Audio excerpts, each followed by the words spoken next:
All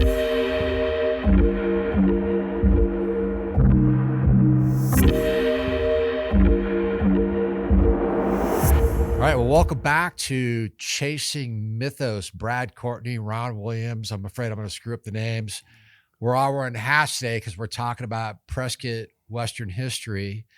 Brad, you are a Whiskey Row historian. The in self-proclaimed, capital, but, capital letters, the Whiskey Row historian. Exactly. And Ron, we all know you as Constable Ron Williams. You've been around a while.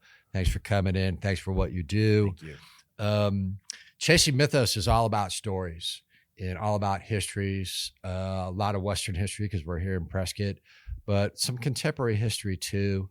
We recently talked about the unveiling of the plaque on another podcast, but let's talk about this. So you guys created a plaque to commemorate Doc Holliday's time in Prescott. Let's talk about all this. How did this come about that we knew that him and the other guys were in Prescott, but you've got more information now about Doc Holliday and his time in Prescott. How did this all start and where did this all start? I'll start with the general knowledge and you can go into your knowledge. I'll do it. Actually, what you discovered. Perfect. That's actually the meat and potatoes of the whole thing. So it's been general knowledge through newspapers, through previous biographies, that Doc lived in Prescott initially it was believed nonstop from 1879, late 79 through late 1880 for a full year. Brad, as he'll talk to you about, he discovered it really wasn't just one stint.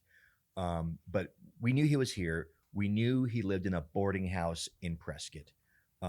Rumors always said it was on Montezuma Street. Nobody knew if it was North Montezuma, South Montezuma. Nobody actually knew if it was Montezuma or not. Right. That was what the rumor was. There was all kinds of rumors about Doc. He won $10,000 on Whiskey Row. He killed people here and there. But a lot of the actual history didn't support any of that. We knew he did live here. We knew he lived here at a boarding house. We knew he lived with a gentleman named Richard Elliott and Gosper. What's Gosper's first name? John Gosper. John Gosper, the acting governor at the time of the territory in 1879 and 1880. But that's about all we knew. And that was all pretty much public knowledge based on previous research on newspapers. And then a while back, a couple of years ago, I just put that a little outline together that I wanted to see, because I knew a lot of us who dabble in history and who actually study history and write history like Brad, we knew that a lot of the people who started in Prescott ended up in Tombstone. We knew Virgil was here. We knew Johnny Behan was there. We knew a lot of this stuff, but we didn't really have an overlap to say who was here when.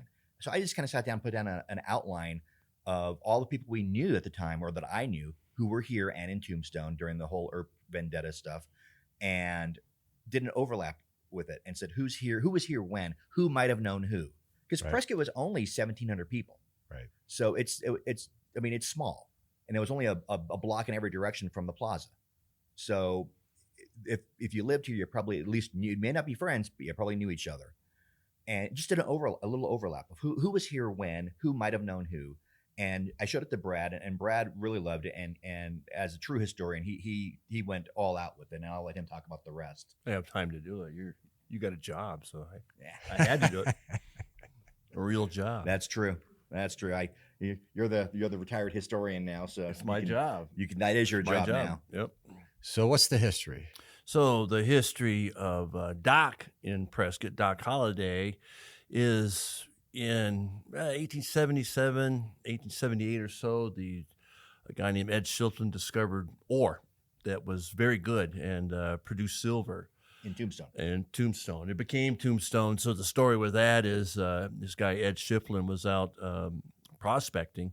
And one of the connections is Ed Shiflin actually did some prospecting up here in the Bradshaws, even tried the Grand Canyon, because a lot of these prospectors would look at the river and the Grand Canyon. They go, my God, there's got to be some good stuff in that place. Right. But there really wasn't. But he went down to southern Arizona, and he told some soldiers down that way, what he was doing, and the soldiers warned him, said, the only thing you're going to find out there is your tombstone.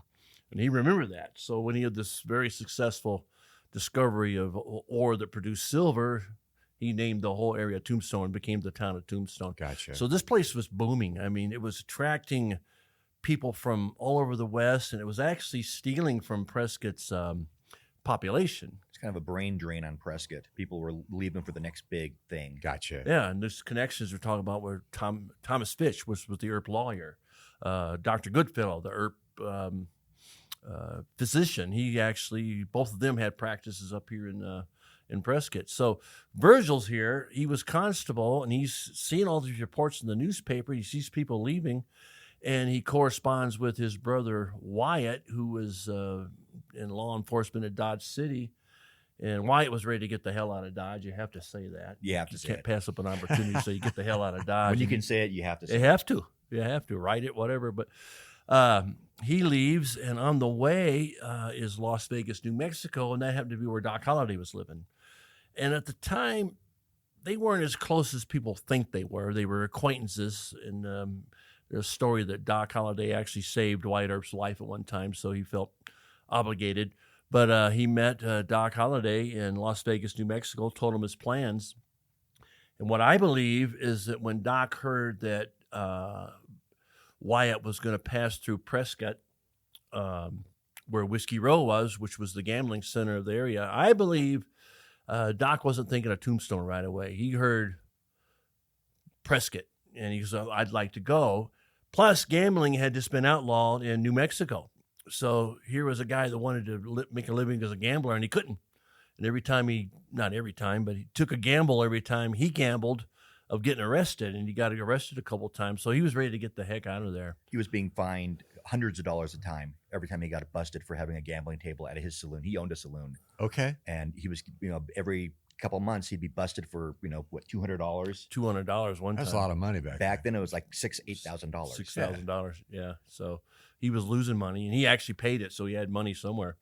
But he and his paramour, you don't know what to call her, common law wife. They were calling each other man and wife, but Big Nose Kate Elder. She's buried right here. over at the Pioneer Home Cemetery, right up by the North Walmart. Yep. She's looking down on Walmart. Yep, looking at a Walmart. There's got to be a story there, but so Wyatt comes here, meets up with Virgil. His brother James was with him too. Their families, and Wyatt had his common law wife Maddie, and Wyatt wants to get to Tombstone, but Doc got here, and I think he was already planning on staying here. So Doc and Kate stayed here and did some gambling, and Doc and Kate were arguing about. Kate didn't want want Doc to hook up with the Earps. She didn't like the Earps. She thought they were bad news. So there was an argument, and I think they actually broke up over this because there was a point where they split up. It was probably 6 months or so. Things don't change. Yeah. Yeah. And she said she didn't talk to me for a while. So that indicates to me they actually broke up. So, but he drops her off, so to speak, at this area. It's called Gillette. Tip Top Mine which is kind of where Black Canyon area. It's kind of due west of Black Canyon City in the mountains. Okay. Table Mesa, that area there. And it was a thriving mine, and she stayed and he went, but she thought Doc went to Tombstone, but he actually went back to Las Vegas, New Mexico. And I think was thinking about going there and living there. He had tuberculosis. Nearby was a springs, 5 miles from Las Vegas, New Mexico, was a spring called the Montezuma Hot Springs, where he had been successfully treated for his tuberculosis. And I think he was thinking of staying there, but at some point he couldn't gamble. Yeah. So, and if I can just interject a little bit. So as Brad said, Doc and Wyatt were acquaintances, maybe light friends, but Kate, in her own words, in one of her memoirs, actually wrote that on the way from Las Vegas, New Mexico to Prescott is when Doc and Wyatt really became friends. Okay. And whether she was jealous over the friendship, Probably. or whether she just really didn't like Wyatt for some reason or another, it became pretty clear that she didn't want Doc associating with Wyatt. And so they get to Prescott, like you said, and they're successful there. They're doing well. At least it seems like they're doing well. And then at some point, I'm not sure when it was, but at some point, Wyatt does write, correct? Yeah, according to Kate. Yeah. According to Kate, Wyatt writes Doc saying, "Hey, you need to come down here." And what was the excuse to get him down there? Well, Kate wrote a bunch of stuff, so you have to pick and choose what's true. You have to kind of analyze. And there's a great story about Kate and why she was writing all this stuff. But according to Kate, he was a dentist, and she said that Wyatt told Doc there's a great opportunity for a dentist down in. But we did some research, and there were actually 5 dentists already down in Tombstone, and only one in Prescott. So he would have done better. He was already thinking of becoming a full-time gambler. I'm going to skip ahead real quick, and then we can go back, because here's the great part of the story. The famous book by Stuart Lake about Wyatt Earp came out, and in the 30s, much later, and according to Lake, it was Wyatt's words and everything, but he made some stuff up. But the book was very popular, but it didn't treat Kate very well. It didn't make her look too good. They thought she was dead. And because she was lost to history, she just kind of disappeared. So she shows up here in September in the Pioneers' home in 1931, September. And this guy named Anton Mazanovich was reading this Wyatt Earp Frontier Marshal book, and he was saying it's got a lot. He called it applesauce. There was a lot of stuff in there. It was just pure applesauce, So he finds out Kate's in the Pioneers' home.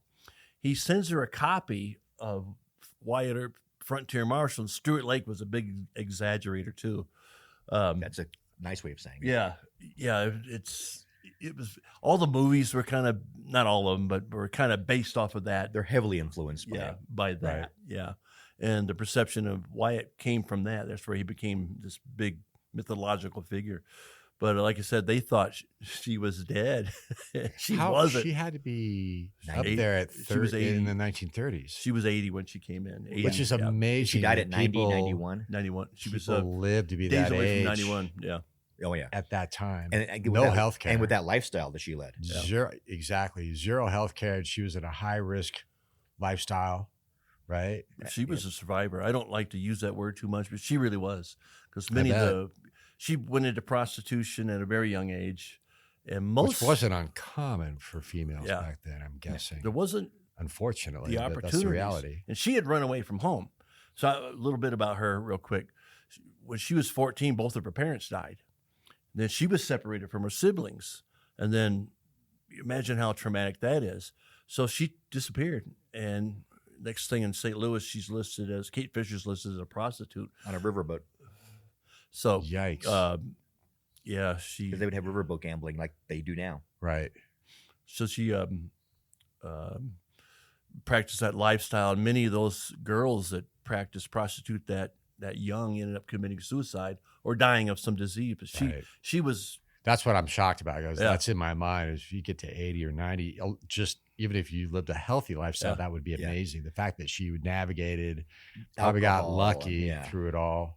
Alcohol and prostitution. Ron studied a little bit Wyatt Earp's vendetta, but I call what Kate did up at the Pioneers' home Kate's vendetta. Yeah, because she went after Wyatt and did say some nice things. But should we get back to Doc? Yeah.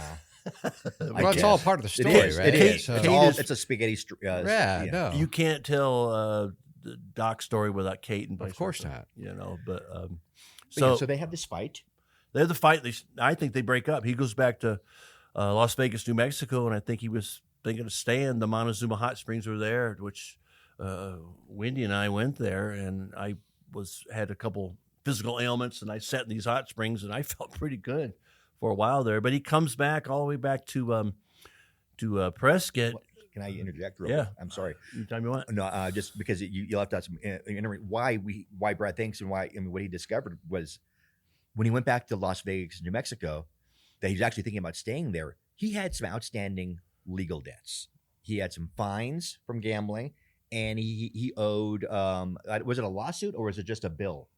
It was for the saloon. It actually was a lawsuit as well. He had a lawsuit. Yeah. The man who built the saloon didn't get his final payment, and he had sued Doc. Well, Doc was out of the territory, and back then, if you're out of sight, you're out of mind. Right. If you're out of the territory, you're never collecting this money. Right. Doc, when he went back, actually paid his gambling fine.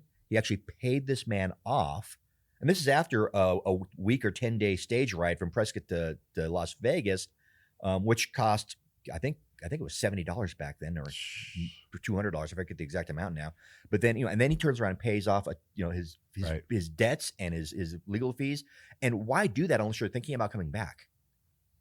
Well, he probably had some integrity. I think sometimes people are bored with that. Except in context, there were times where he actually ran. He was in trouble. He ran away. So yeah. But he had to have some integrity. But I think he was clearing up his record and thinking about living there. But he couldn't gamble. Right. So he came back. That's when he lived with. We talked about it in the earlier part. But he came back and he lived with Richard Elliott, who had a boarding house. And like Ron said, he was a temperance leader, and that's always fascinated historians because Doc had actually been part of a temperance movement at some time, but using his own words, he got off the path of rectitude. Sounds like something Val Kilmer would say in the movies. But yeah, he lived with Richard Elliott, the temperance leader, and the acting governor, John Gosper, and Doc was a little loose with the law, and that place was right behind where the Bashford Court's, the parking lot there. And that's where we're going to have the unveiling. Right. So he was here for 4 more months or so, and he probably did very well. There was a legend. Actually, Stuart Lake, the big exaggerator, said he won $40,000 on the row, which is sounds like a lot of money. That's like $1 million. That's $1.2 million. Which would made him. This is the book writer, right? Yes. Yeah. Okay. Well. Yes. Everything's larger than life. He won $1 million on Whiskey. There wasn't $1 million on Whiskey Row. I don't know if they printed that much money in the state, right? Well, there was one report. A long time ago. There was one report in 1916 of this. And I think it was 1916, but in the 1900s, some guy won $16,000, and this is 30, 40 years later. And it made the papers. And that made the papers. Yeah. So what do you think $40,000 was? There's a lot of myth, right? Yes. That's one where, but we think he did well because in 1984, after the whole tombstone thing where 1884 or 1984? I always say that, don't I? Yeah, you do.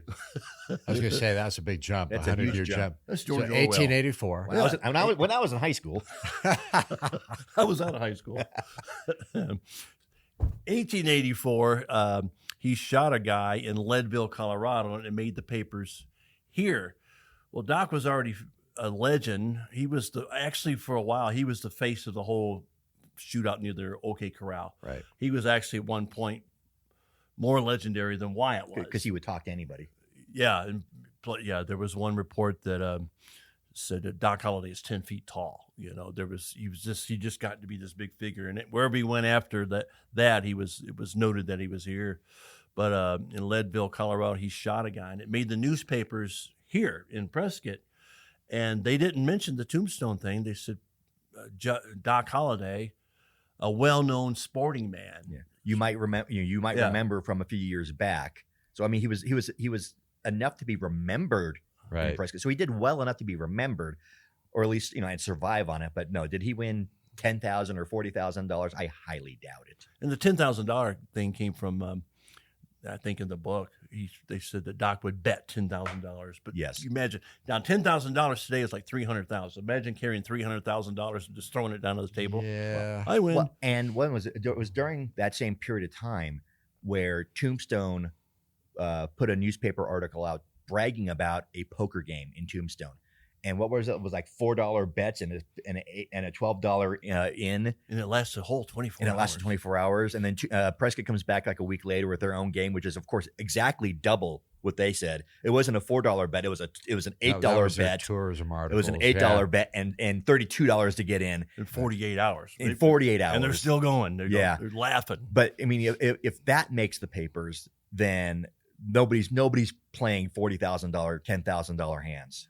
Right. I'm guessing Doc was in on that, Probably. Where he lived, right behind Bashford Court, is people listening. It's right walking distance to Whiskey Row. Yep. You can stand on what would essentially be his porch, and you can see the palace. Yeah. I mean, that's just across the street, basically. So how did you get into all this? What did you do prior to being the Whiskey Row historian? Capital THE, italics, bold, right. underline. Yeah. I tell people I'm the Whiskey Row historian. It's I stuck. actually, but it's true. No one else. That's what surprised me even when I started researching Whiskey Row history. You would think there would have been books about Whiskey Row out there, and that's what I looked for. And I discovered there weren't any books about Whiskey Row history. So I took it upon myself to write what I wanted to read about. And when I was first researching Whiskey Row history, I was looking for stories about the Earps, because you go on the row, you hear that name over and over and over. Wyatt Earp, Doc Holliday. And I'm thinking, there's got to be some great stories. Wyatt Earp never shows up in the newspaper at all. He wasn't. That's a perception the public has, that he was already famous when he got to Tombstone. He wasn't, so he wasn't famous here. So he came and he was basically just passing through. He might not have even unpacked. Probably resupplied. Probably went to the row, and because he was a saloon guy, but and Doc, the same thing. Nobody knew who he was, But I started. I actually have a master's in history, and I was writing my book. My master's thesis was on the Geronimo campaign, an analysis of that, and I was going to make that into a book. But when I moved here, 2011 part time, 2012 full time, when I discovered no book had been written about the history of Whiskey Row, I just couldn't pass it up. So you wrote a book on what's the name of the book? Oh, yeah. So 4 books actually. Okay. So I guess 3 counting. I co-wrote 2 of them. So the first book is Prescott's original Whiskey Row, which goes from 1864, when the row was established. I mean, it started right away. Saloons went in before churches went in, way before churches went in. Saloons were the social hubs of the West, so they were very important. Then that first book goes all the way up to the day the Great Fire started on July 14th. Of 1900. The candle, not 2000. But I think I would remember that one. But so right up to that day, and then the second book is about the fire. What's the name of the book? Whiskey Row Fire of 1900. Okay. And that's actually the better book, because I learned how to write a book after that first one. But then we have with Drew Desmond, I wrote True Tales of Prescott and Murder and Mayhem in Prescott. Okay. So 4 books altogether. And then what was the first book that you wrote? Prescott's Original Whiskey Row. Okay. Yeah. So and Ron and I've been talking about, he's the one that got me into I was always fascinated by the whole Tombstone, Wyatt Earp, Doc Holliday thing. But when I wrote the first book, all these stories I discovered, they're just great stories. I mean, go one after the other. Real stories. Real stories. And the book sold like hotcakes at first. It was around Christmas in 2015. And I'm thinking, now I'm going to go on the road. I'm going to hear people talk about all those stories I wrote about. Guess what they were talking about? Wyatt Earp and Doc Holliday, And I had a thing against them for quite a while. And then Ron asked me to go to Eldorado Days down at Tombstone, and I go, who am I kidding? And we've been talking about all these connections, and I went back to writing that book on the Geronimo campaign, but I could not get that idea out of my head about writing the Prescott Tombstone connection that Ron and I have been talking about for years, really. Yeah. And so it started out, it was going to, again, like the Whiskey Row history thing, I was going to write a great big giant book, but the publisher came up, and so I was able to do it in a series. And this is what's going to happen with this one. So I started focusing on Doc, and then I'm just obsessed with it now. And it's gone crazy. You just start doing Doc, people come to you. Yeah. And so this is all about the Tombstone Prescott connection and what you've recently discovered. That's right. What I'm really drilling down to for listeners. And the Doc and Kate is really going to be Brad's first book on the Prescott Tombstone connection, and then eventually there'll be books on Virgil and Allie, and then other books about Behan and Josie Marcus, who was here as a 14-year-old prostitute under a different name, right? And the various other people. Frank Stillwell, who was killed by Wyatt for killing Morgan at the pool hall, was actually involved in a shootout in Prescott the day after Virgil had his first shootout in Prescott. So everybody's intertwined. That was 1877, October of 77. Okay. Virgil had a shootout here. He joined the U.S. Marshal and the sheriff and the constable, and they took on a couple bad cowboys out of Texas, killed them. And the next day, Frank Stillwell is working as a ranch hand on a ranch up in Miller Valley, and he ends up shooting the cook of the chuck wagon. Bad steak, or Well, the chuck wagon. Well, apparently, Close. it's real close. Yeah. Apparently, the cook made tea instead of coffee, Mm-hmm. and Frank Stillwell. well, I like my tea in the harbor and my coffee black, so I get Exactly. it. Get your guns out, boys. Get Frank your guns out. Frank Stillwell was hounding him for like 2 days, just mercilessly picking on him about it, to the point where the cook got PO'd and took a frying pan and charged him. And because a frying pan is technically a deadly weapon, Stillwell It's shot him. probably an iron skillet, right? I mean, we all have those at home. Those are like 40 pounds. Stillwell shot him and killed Right. him. And so that happened the day after Virgil's shooting, legal shooting. And so, like anything back in the day, it's not like, Bonanza or Gunsmoke where they just walked away. There was actually coroner's inquests and they had trials. And I'm still looking for it. I'm going through county records because that's just a pile of microfiche that are all out of order. Interesting. But I'm trying to find the actual coroner's hearing and see if, in fact, Virgil and Stillwell were sitting on basically the same court bench for the same hearing for the same day on the two different shootings, because they very well could have been sitting there having their hearings. So your wife's in the studio. I'm just looking at her. Is this what he does at home? He's like digging through history about the Old West, and it makes sense for what he does as a constable here in Prescott. Thank you again for what you do. But I got to imagine that the wife sometimes is shaking her head, going, "Oh, jeez." And watching movies like Tombstone and going, that's not true. That's not That true. didn't happen. That didn't happen that way. Yeah, never ever, unless you really want to have the movie ruined, don't sit and watch Tombstone with me, because I will give you a choice. Do you want to know the truth, or you want to just watch the movie? So we're real fortunate to have you guys for a lot of different reasons. One, the podcast that we're on right now for Chasing Mythos is all about that. It's just about stories. What's great about stories like this is it's weave between the truth and there's some tall tales in between, but it's what keeps it alive. Yes. But you guys are digging into trying to find the real history all around Doc Holliday, the Earps, Prescott, Whiskey Row. We've got the historian with us. Exactly. Bold the. Why don't you guys just do a show on the Cast 11 Podcast Network? Can we convince you guys to do that? We come in and just talk about the Old West? Love to. gosh. Love I to. don't What know. would we call it? The Western Podcast? I don't know. Truth versus fiction, maybe Yeah. something like that. All right, we'll Yeah. come up with it. So maybe we can find a sponsor for the show. We'll start digging.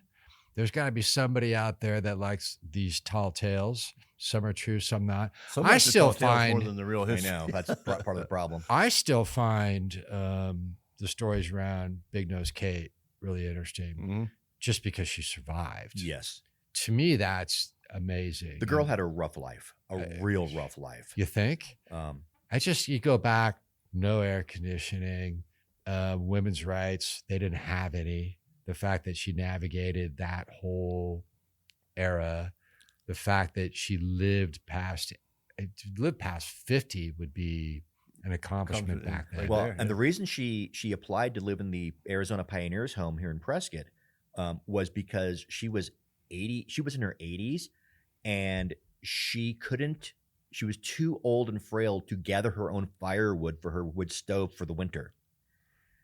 She was single again. Her husband had died, which I guess at that point was her third husband, I think, maybe her second, had died.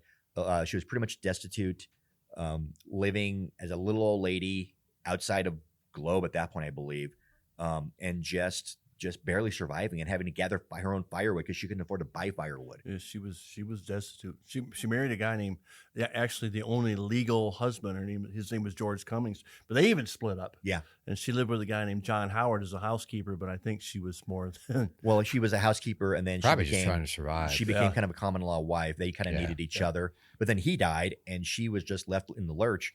And she was the first woman who was allowed in the No. no It's actually that was one of those stories. tales. I think that's just a future episode for you guys. Right? on everything about Big Nose Kate. Like I right? said, unfortunately, it's like spaghetti. It's like a bowl of spaghetti. It's all intertwined, and once you start talking, you get off on tangents. That's a great thing about this stuff. So Will you guys come back and start talking about history on the I would love the to. Cast on the podcast? I would We'd love love to to. have you. I don't need to be here. You guys should just get roll. How much do you want us to pay you? Exactly. We'll find a sponsor. That's what I'm talking about. $40,000. How does that sound, right? Well, you settle for 10. Yeah, exactly. Going once. So Brad Courtney, the Whiskey Row historian, and it's true. You got 4 books you've written about this area. There is in no Prescott. other. There is no other. We'll have to put them up on the screen and in our summary on this. And Ron Williams, Constable Ron Williams, thanks for coming in. Thank you. Let's do it again soon. So we'll create a show. Sounds good to me. Prescott Western History. That's awesome. Thanks for coming in, guys. Thank you. Cheers.